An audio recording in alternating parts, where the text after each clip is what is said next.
Sveicināt atkal visi. Nu jauni mēģināšu jauns, var teikt, ieraksts taisīt. Ilgi neesmu publicējis neko. Diena ir tāda kolosāla, nav spilgta saule, bet, mazliet tā kā apmācies, bet silts foršs, patikams laiks ārā. Tāpēc es arī gribēju, lai tas ārā tiek uzfilmēts. Ieraksts izveidos tādā veidā. Un ir lietas tādas, ko interesanti varētu parunāties. Pa mūsu personīgo, individuāli, katru savu dzīvi. Kā es dzīvo personīgi arī.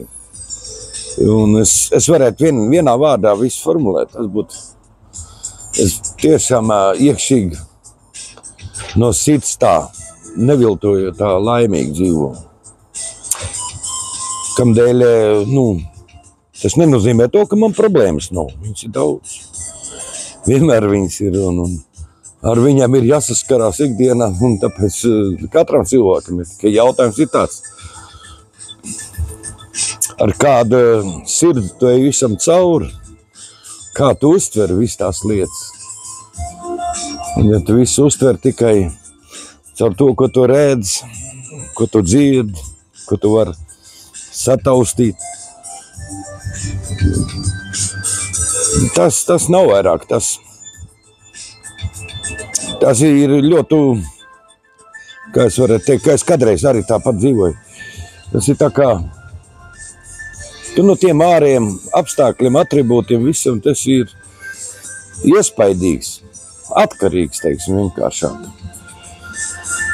Bet ir dzīve kaut kas tāds vairāk, kas ir iekšī, kas iekšā sirdī, tur sirds dzīlēs iekšā, no turienes nāk ārā, kaut kas tāds ir.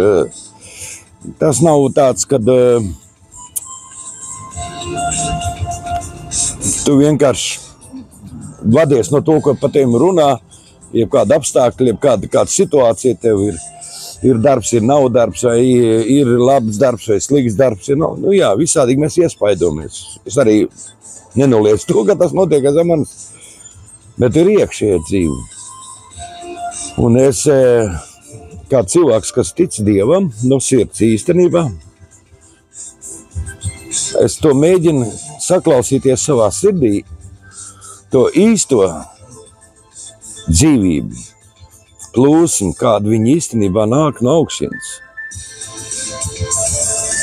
Ir bieži vien katrā vai vairāk manī pašai daudz ļoti konflikta domāšanas veids, kad, kā tas var būt? Tas jau tā nav, tas tik kaut kur vienkārši svētiem cilvēkiem, kas varbūt tāds īpašs tāds, viņš tur kaut ko tur Dievam baznīcā dara, vai kādā tur reliģijā viņš nav, viņš tāds atdalīts no visu to. Jā, ir kaut kāda atdalīšanas jābūt ir. Savu sirdi viņi iesargā ir. Bet, tas ir tāds pieņēmīgs viedoklis, kad cilvēki vienkārši to tā pieņemts ir domāt, pieņemts ir runāt un pieņemts ir uzskatīt tās lietas. Tas, ka neviens neko vairāk nozinās. Bet tagad es vienkārši gribētu runāt par tām lietām, ko es personīgi esmu izdzīvojis un piedzīvojis. Tas ir, Dievs nav vien tikai to, ko katreiz dažādas baznīcas organizācijas to proklamē. Viņš ir kaut kas daudz vairāks, daudz lielāks un daudz vienkāršāks un daudz saprotošāks. Priekš jebkur cilvēku. Vai viņš ir izglītots, vai nav viņš izglītots. Viņš ir ar visiem visur esos. Bībelē teiks, ka viņš ir visur esos, un tas ir fakts, ko nevar nekādīgi apstrīdēt. Viņi var apstrīdēt, bet tas ir fakts, kas ir tā kā, teiksim, koki aug, jā, un mēs dzīvojam, jā, mēs elpojam, mums ir dvaša, un tas ir tas pats, ka Dievs ir visur. Ir tāds tīri loģisks jautājums, kamdēļ tad ļaunums ir, jā? Ļaunumu, jā, tā īstenībā apskatīties uz zemes. Viņš pārsvarā izriet no cilvēka sirdīm. Viņš izriet tīri pat no cilvēka sirdīm pārsvarā ļauns domas, skaudība, lepnība, sacensties ar kādu vai kaut ko tam līdzīgi, ja? Vai nu slepkavīgas domāšanas veids, vai nu izmainīt draudzību un tā tālāk. Viss. Tas jau īstenībā jānāk no paša cilvēkā. Un te tas jautājums ir tad, kad jāatgriezās tai pašā pirmsākumā. Kam dēļ tas cilvēks vispār tāds ir šeit virs šīs zemes? Tas jau tīri, var teikt, jau ideoloģiski un kā no Bībeles mācības. Jā, pamatā ir Bībele man viss. Jā, sākumu jāierauga. Viņš jau, kad radīja cilvēku, viņš radīja to, ka viss caur viņš var būt absolūti laimīgs un apmierināts. Un lai viņam nebūtu satraukumi, nekas tam līdzīgs. Lai viņš varētu vienkārši dzīvot dzīvi ar sevīm. Bet bija kaut kāds moments, kaut kas notikās ar viņu. Un tieši tajā momentā notikās ar viņu tas, kad viņš bija izdarījis to lēmumu, kas nebija saskaņots, kas nebija ar dievišķās esamības klātbūtnes, kas bija pilnīgi, ko Dievs bija pabrīdinājis, ka to nevajadzētu darīt. Jo tas atnesīs tev tādas lietas. Un iet runa par nāvu. Bet tomēr tas bija tāds kārdinājums lieta, un tur sākās tās detaļas, tāda neieši dziļāk iekšā, bet notikās to, ka tur Ieva un pēc tam pats cilvēks, viņš lietoja to augulu, bet kaut kas pēc tam uzreiz notikās ar viņu. Ot viss tā dievišķā būtība un dzīve, ko viņš līdz tam bija ikdienā, tas bija normāli katru dienu būt dzīvotai viņa atmosfēras klātbūtne, viņa godības klātbūtne. Tas visu laiku bija ar viņu, bet tas aizgāja no viņa. Vienā mirklī. Un tas bija aizsākums visam. Un tādā veidā cilvēks sāk vienkārši rasties, dzimt un vairoties un tādā veidā, bet ar visu to dabu iekšā, to, kas notikās. Tā nebija risināta. Tā nebija atrisināta. Un viņa līdz šo baldienai viņa tāda ir. Un katram mūsu dzīvē viss tas, paskaties, kā tālāk, kas notiekās. Pirmā slepkavība, turpat jau notikās ar pirmo cilvēku, cilvēku ģimenē. Kad brālis brāli noslepkavoja. Un pirmā bija skaudība, tāpēc, ka viņa upurs bija pieņemts, ja mans nebija pieņemts. Un tā bija iemesls, lai es viņu varētu nokaut. Ja tu apskatīsies tā pats sevī, jā, tad tu ieraudzīs, kad lietas, ko tu dari, jā, ja tev ir skaudība, ja tev ir dusmas, ja tev ir ļaunums, kā cilvēka aizvainojums, kaut kur tam līdzīgs, bet tu to darīs pats. Viens tavā vietā, cits to nedara. Tu jau to dari, un pēc tam tu domā, kāpēc tavā dzīvē tu vienam tā izdara, 3, 7, 5, 6 izdara, un tad tu domā, kāpēc viss tev tā slikti riņķi apkārt, bet tu jau esi radītājs viņam. Un es kā atkal saku, tad mums jāatgriežas atpakaļ pie to pirmsākumu, kā tas īstenībā bija pirms tam momentam, kad vēl tās ļaunums nebija izdarīts. Mums šodien ir ļoti grūti atnākt, tāpēc, ka mēs esam ar jau, kā var teikt, no saviem senčiem, jau no saviem ieradumiem, jau visu savu dzīvesveids ir tāds, ka mēs sadarām daudzas lietas nepareizi. Un lai mēs kaut ko uzreiz labi pieņem un domāt sevim labi, tas ir baigi grūti. Tīri psiholoģiski grūti, tāpēc, ka tu uzreiz, bet es jau tur tāds. Bet te mēs nonāksim pie tā punkta, jā, kad saprastams, kas ir īstenībā pats Dievs. Un es tagad vienkārši varētu ar tām Bībeles rakstvietam apgalvot, kas ir rakstīts jaunajā derībā. Tur ir teikts, ka Dievs bija Jēzu Kristu. Ot, ja es, kad dzīvoju virs zemes un staigāju un dzīvoju, darīju brīnumus un sekotāji ļoti daudz bija. Tas bija iet runa par to Jēzus, tā vienkārši tā ilustrācija, tā ilustrē, tā paskaidro. Ka Dievs bija Jēzu Kristu. Un ko viņš izdarīja viņā? Viņš salīdzināja pasauli ne ar kādu starpnieku, bet Dievs pats salīdzināja pasauli ar sevi pašu. Salīdzinājums, tas nebija cilvēka lēmums, bet tas bija Dieva lēmums. Viņš tā nolēma pats ar sevi salīdzināt pasauli. Kāpēc iet runa, kad mēs sadrusmojamies, sastrīdamies ar kādu cilvēku vai tuvinieku vai ar ģimenes cilvēkiem, ja? Mums vajag iet izlīdzināties, salīdzināties un paprasīt piedošanu. Pasaka, es biju nepareizs, jā, mēs to jautājumu risinājām. Un mums atnāk miers, un mēs priecājamies, ka mēs esam atrisinājuši kādu problēmu. Dievs tieši tādā pašā veidā viņš pats ar sevi salīdzināja šo. Un tur ir tālāk, un nākošā pantiņā teiks, ka viņš neņemdams vērā cilvēku pārkāpumus. Paklausiet, te tas būtiskais faktors, ja Dievs neņem vērā, kā es varu nākt pie svētā Dieva, kā es varu viņu runāties, kad es jau tur to, es jau tur tāds. Bet te ir tā lieta, ka tas nav no tevis. Un tas neizriet no tavas sirds tā salīdzināšanas. Tas izriet no viņa puses. Viņš izlēma to salīdzināties. Ar tavu pozīciju tikai viena. Pieņemt. Atvērties. Neko tev nevajag vairāk darīt, neko, lai tu izmainītu pats sev. Tu censties to darīt.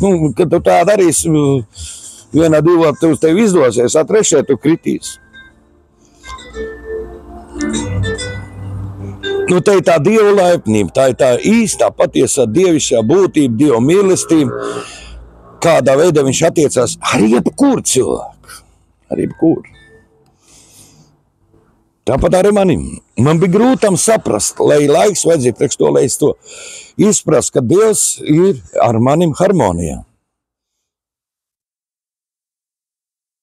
Tu pat, kad tu modri vairāk, tu nekad nepareizi nedari. Dari, jā. Bet tas nozīmē to, ka viņš ir, es iet pie viņa caur kaut kādiem priekšnoteikumiem, tev nebūs darīt to, tev nebūs tā, tev nebūs tā, tev nebūs tā, tev nebūs tā. Es eju uz attiecībām ar viņu, ne caur šiem priekšrakstiem. Es eju ar attiecībām ar viņu. Es vienkārši pieņemu to faktu. Un zini, es tā pateikšu tā, tīri praktiski, kad dažreiz tā apzinājos tā. Ja tu dari sūdu, tu jau zini, ka tu pats izdarīsies. Un viņš to neredzēja. Es atceros vēl tā daudz momentus, kad es pārdomāju. Un kad es tur biju, es tāpat sevās domās, tā ir jautājis Dievam. Tu tur arī biji, jā. Jā. Un kad es darīju to, tu arī biji tur, jā. Saprot, tavu uzvedību neko nemaina attiecībās ar Dievu. Tas var tikai mainīt tevi pašu, bet Dieva attieksmi tas nemaina. Dievs vienmēr paliek viens tas pats. Viņš vēl tālāk, bet ar praviešiem teica, ja jūs paliekiet neuzticīgi, es palikšu uzticīgi. Ja jūs no manim atkāpšos, es no jums nekad neatkāpšos. Un tā ir viņa pozīcija. Un kad mēs sākam to pieņemt, kā tas praktiski notiek, pārstāj domāt par seviem. Vienkārši kādreiz aizver atsiet un pieņem tāds, kāds viņš ir. Ļauj, lai viņa miers to nomierina. Mācies klausīt savu sirdi. Jā, es varu jau daudzreiz klausīties, bet man tur tāds tumsieks, man ir tāds ķīsels iekš, ka es neko nesaprotu. Es tur tik daudz paņem, noliec visu tev vienbrīd malā, paliec vienkārši vienatnē, klusumā. Tādā mierīgā stāvoklī. Ar apziņu vienu tagad, Dievs, kāds tu esi šeit? Un kas es tu esi šeit? Tu sadzirdēsi viņa balss nenoliedzami, viņa nebūs varbūt tāda ļoti valdoniski, kādreiz arī tā arī var notikties, jā, bet tu sadzirdēsi tavs sirds balss, viņas tavā sirdī, tu sadzirdēs balss. Jo Dievs pats negrib, jā, viņš to darīs ar praviešiem, vadīs tauts, jā, bet viņš pats pamatā, viņš grib būt ar tevim. Viņš grib būt pamatā ar tevim. Viņš grib individuāli, personīgi tev rādīt, mātīt tavu dzīves ceļu. Lai tu visu laiku justies drošs, lai tu vari būt pārliecināts. Pārliecināts, ja varbūt tu kaut kādā lieta, ko tu esi veiksmīgs, dara kaut kādu kā profesionālās iemaņas, ja, bet pārliecināts nevis iekš tā, pārliecināts iekš savas visas dzīves. Ar manim ir Dievs, Tēvs. Viņš mani mīl, viņš ir mans dēļ. Sūtīs savu dēlu, kas man tums. Kāpēc tā Dievs var ar tiem šodien runāties? It kā negrēcīgi cilvēki. Nevis tā kā it kā, bet tu jau esi tāds. Viņš tev tādu padarīja, viņš tev tādu radīja. Bet tu to nezini vienkārši. Tu esi pieredzis domāt to, ko tu esi no malas saņēmis, no savas dzīves, no viss. Bet tā īstenībā bija tas, kad Dievs uz tevi skatās kā savu bērnu. Iemācies ļaut ar viņa domāt par sevim. Nevis tā, kā tu domā, bet ļaut ar viņa domāt par sevim. Tu redzēsi, ka tas baigi tev pārmainīs, tev nopietni. Tas baigi pārmainīs, tas ir tavs smadzenes pārsprāgs. Nu, kā es tā? Un katru reizi, kad tu nāks tai viņa klātbūtnes klusībā, nav bieži vien jābūt ir skaļai lūksnei. Ir kādreiz lūkšana, kas no sirds zīlēm izriet ārā. Un tas ir tavu moments, kad tu vienkārši domā, koncentrējies uz viņu. Un kad tu kādreiz nonāc situācijas, es kā piemēram personīgi ļoti daudz daru. Nu, ir īsāda situācijas, iedarbā visu. Un ko es daru? Bet pagaid, bet kur visā pagaid? Nu, ko un ka? Es ļauju nomierināties visam tam vētram, jūram, apstākļiem, kas man grib iespaidot lēļus, manas emocijas, manas jūtas iet, sāk bailes pārņemt un tā tālāk visu. Jā, tiešām aizver acis iet un es tā iekšā. Bet Dievs, bet tu taču nes ar maniem. Un es vairāk, viņi nesāk uzreiz tādā lielā lavīnā, bet iekšā. Bet tad tas pāriet pa lavīnu, tad tas pārņem visu, tavu būtību, visu tavas emocijas, jūtas, visu. Un tad tiešām savā sirdī var pateikt, es esmu laimīgs cilvēks. Zini, kad vīrietis ar sievieti satīkās, viņi meklē viens otrā šitās lietas.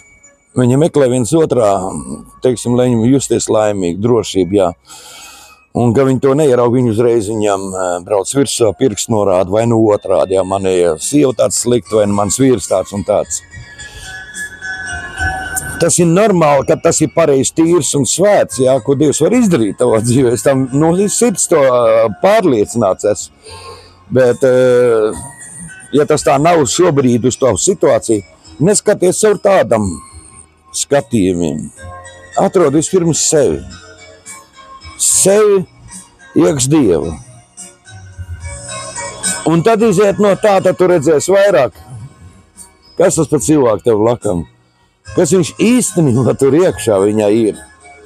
Nevis to, ko viņš varbūt dara. Viņa darbība bieži vien atspūguļo to, teiksim, kāpēc cilvēki bieži vien skaļi lamājās, tāpēc, kad viņam iekšā ir kaut kāda sāpīga lieta, un tā ir aizsardzības reakcija, ka viņš vienkārši, ka viņš skaļi bļaustās un lamājās, ja viņš aizsargā sev. Un tu viņu nesaprot, tu tikai dzirdi tos vārdus, ka viņš izsaka tev varbūt negatīvi tādā veidā, bet tu jau nezini, kas viņu iekšā, kas tur motīvs, kāds viņu tur vadīja to. Un tāpēc ir svarīgi, lai tu pats sevi ieraugi. Ieraugi Dievu gaismā. Un tad ieraudzīs pēc tam tālāk, kas patiešām tam cilvēkam ir sāpīgi bijis. Un tu būsi tas, kas varbūt pat palīdzēs viņam. Redzēs, ka viņš tā dzīvi kājām gaisa izmainīs. Tas ļaunais būs tev par labu. Tas sliktais un negatīvais būs tev par īstu uzticam cilvēku. Un tā tālāk viss. Viss var mainīties. Atļaut viņa autoritātei, varai, kas nāk no augšienes. Tas maina. Pirmkārt paši tevi. Tavu sirdi. Un tu patiešām var tā no sirds pateikt. Es varu laimīgākais cilvēks visā dzīvē būt. Nedomā par rītdienu, nedomā par to, kas būs nākotnē. Neskaties apkārt, kas ir ekonomikā pasaulē viss. Neskaties uz tām lietām. Jā, viņas ir ļoti biedinošas. Viņas ir ļoti tās, kas aizrauj un ienes nedrošība, bailes un bieži vien emocijas jūtas, ka tur daudz tautas savā starpā skandalējas un pat iet līdz kariem, kā šodien tas notiekās. Bet apzinies to svarīgāko. Kur tu ej tā, tu tur nonāks, tur nekādīgi tu neizbēgs no tā. Apzinos to, ka Dievs ar tevi. Viņš par tevim domā labas domas. Viņš par tevim domā miera domas, lai tev būtu miers. Labklājības domas, lai tev būtu viss pārpilnībā. Kad tev vēl šodien viņas nav tā labklājība, tev esi pieļaus vecām lietām, kas nāk no ārienes uz tavu smadzenim, uz tavu emocijām jūtam, tas tev ieved šai, var teikt, robežu, tai būdiņā ielika iekšā tevi, kā vergu. Bet viņš tev ved ārā no turienes. Viņš tev grib parādīt, kā Bībelē teiks, izzaļinās ganības. Tur teiks, tai psalmā, ka man netrūks nenieka. Viņš ir mans gans, viņš ved man uz zaļinām ganībām. Viņš spridzina man dvēseli, viņš man dod visu to labāko. Nu, tavs ceļš kāds ir. Nu, tev ir šodien pašam tā jāizdomā, jāizsverās priekš sevi. Nevadies no to, kas ir ārā. Arī pat bieži vien savas vecās pieredzes. Tā arī nebūs tev palīdzība. Bet tavs iekšies cilvēks, tavu sirds, tas būs, kas tev vedīs uz augšu. Un viņš tur ir atrodams. Meklē viņu iekšā. Tāpēc es novēlēju tev šī diena, un viss tālākā dzīve ir ļoti laimīga. Esiet svētīti.